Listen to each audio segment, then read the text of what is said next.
tua palavra é luz no meu caminho, luz no meu caminho, meu Deus, tua palavra é. Caríssimos irmãos e irmãs, que bom te encontrar neste domingo, dia do Senhor. Hoje nós celebramos o 19º domingo do tempo comum.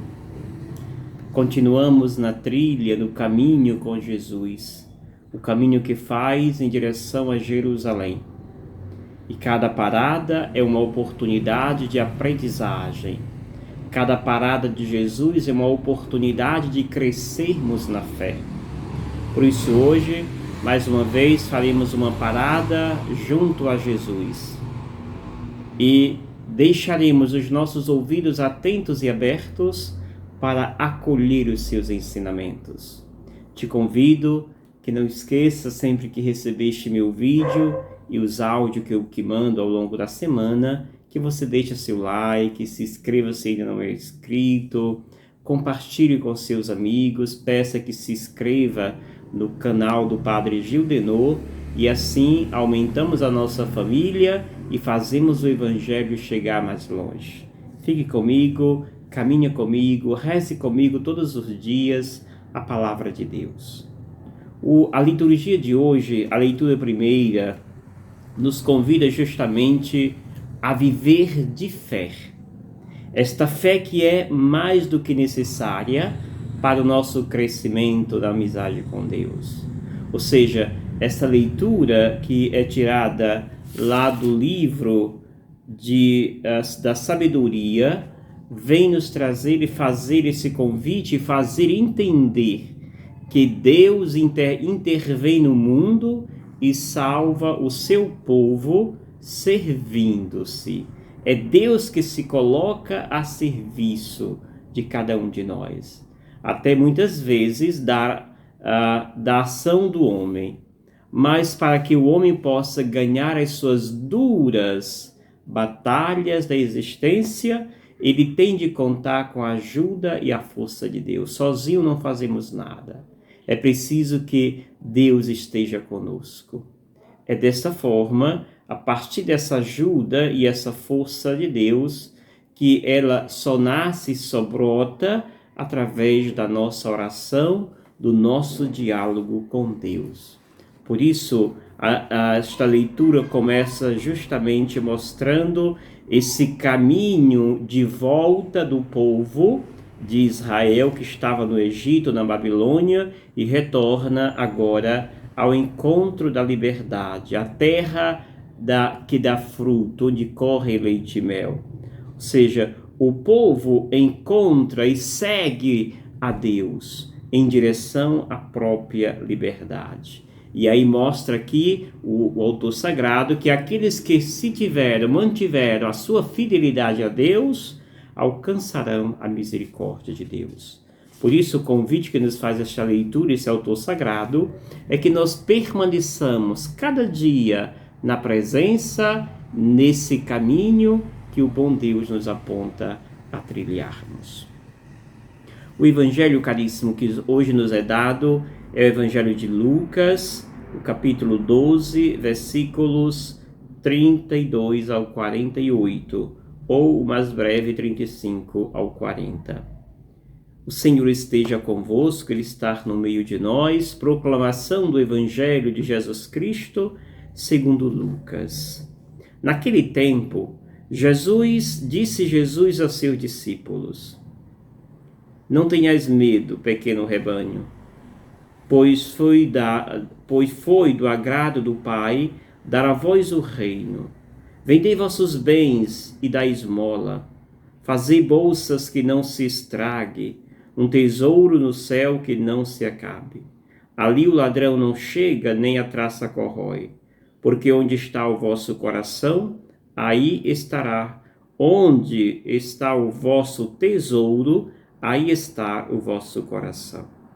Que vossos rins estejam cingidos e as lâmpadas acesas. Sede como homens que estão esperando seu senhor voltar de uma festa de casamento, para lhe abrir imediatamente a porta logo que ele chegar e bater. Felizes os empregados que o Senhor encontrar acordado quando chegar. Em verdade vos digo, ele mesmo vai cingir-se, fazê-lo sentar-se à mesa e passando os servirá. E caso ele chegue à meia-noite ou às 3 da madrugada, felizes serão os que assim os encontrar. Mas ficai certos, se o dono da casa soubesse a hora em que o ladrão iria chegar, não deixaria que arrombasse a sua casa. Vós também ficai preparados, porque o Filho do Homem vai chegar na hora em que menos o esperardes. Então Pedro disse, Senhor, tu contas esta parábola para nós ou para todos?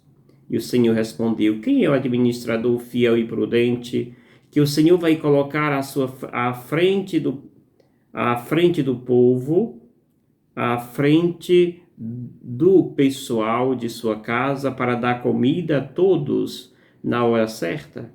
Feliz o empregado que o patrão, ao chegar, encontrar agindo assim.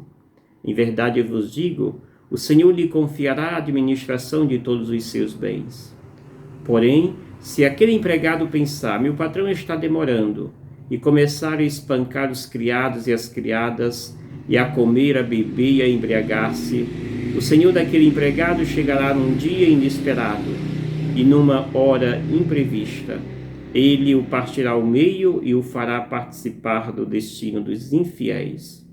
Aquele empregado que, conhecendo a vontade do Senhor, nada preparou, nem agiu conforme a sua vontade, será chicoteado muitas vezes. Porém, o empregado que não conhecia essa vontade e fez coisas que merecem castigo, será chicoteado poucas vezes. A quem muito foi dado, muito será pedido. A quem muito foi confiado, muito mais será exigido. Palavra da salvação. Glória a vós, Senhor.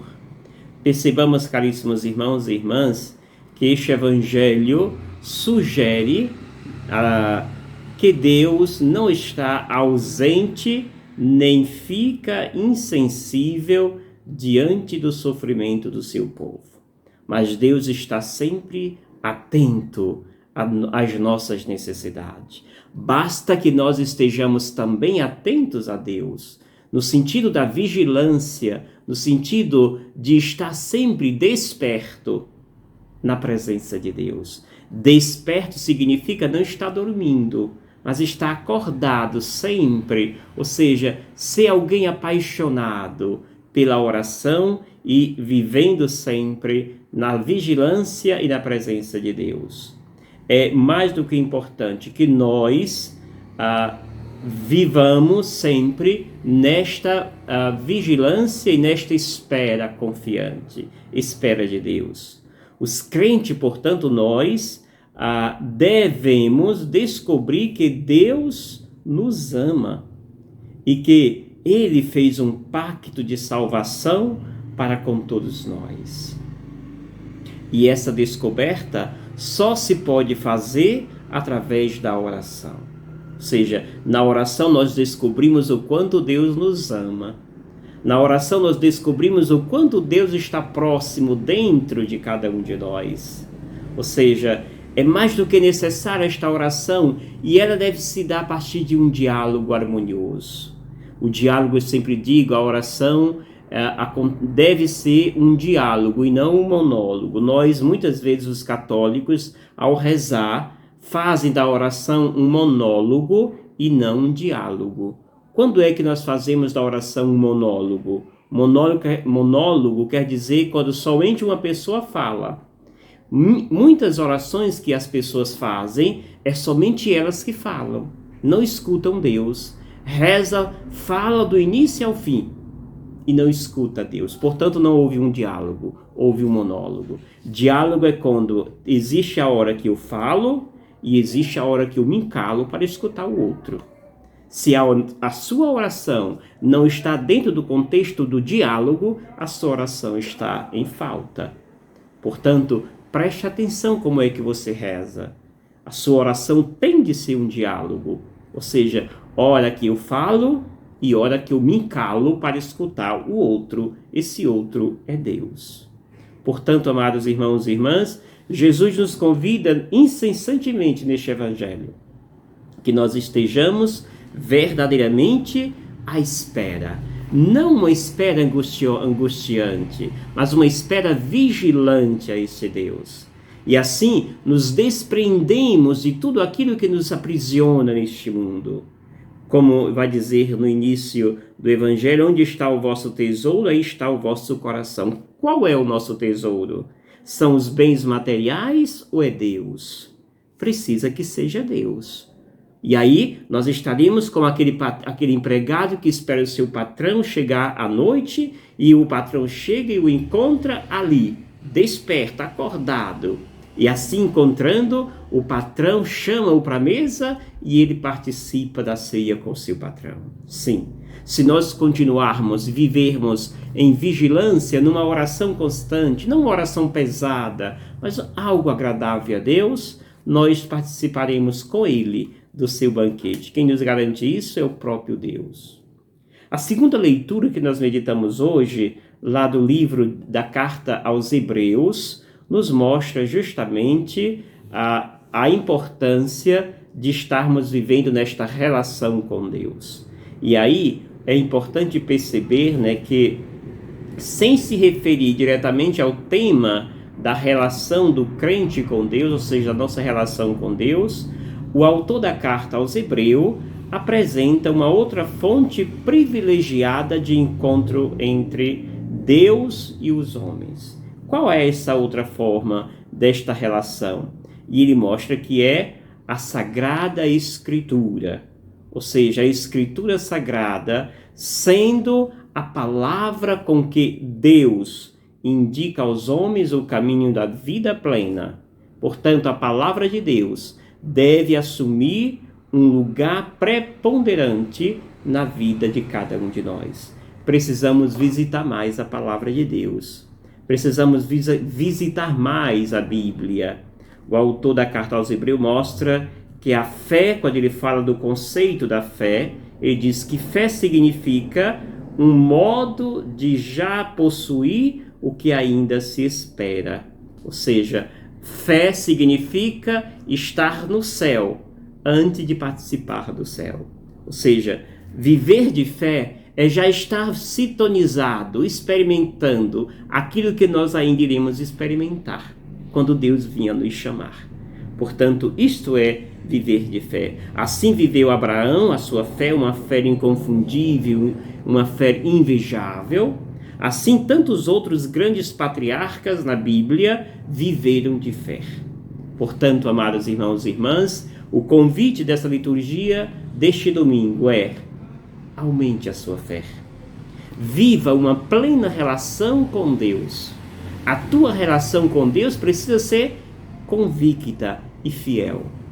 Precisamos viver, portanto, esta espera, uma espera alegre, porque Deus vai chegar e não vai avisar o dia que chega, e quando Ele chegar, nós estaremos felizes à sua espera.